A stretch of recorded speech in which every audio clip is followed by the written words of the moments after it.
Bəli, paytaxtda gecədən səhərədək davam edən güclü külək bir sıra fəsadlara yol açıb. Nəticədə müxtəlif ərazilərdə ağaclar sınıb.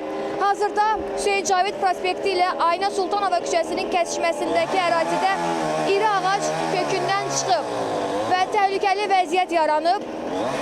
Bakı Şəhər Yaşıllaşdırma Təsərrüfatı Birliyinin əməkdaşları tərəfindən həmin ağac kəsilərək götürülür. Aidiyyatı qurumların texnikası burada işləyir, təhlükə yaradan ağac kənarlaşdırılır.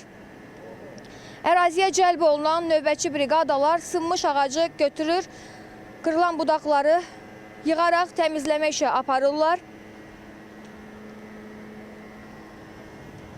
Bir daha qeyd eləmək istəyirəm ki, hazırda Hüseyin Cavid prospekti ilə Ayna Sultanova küçəsinin kəsişməsindəki ərazidə bir ədəd ağac kökündən çıxıb və digər ağaca tərəf keçərək təhlükəli bir vəziyyət yaradıb və hazırda aidiyyatı qurumunun əməkdaşları ağacı kəsib ərazidən götürməyə çalışırlar.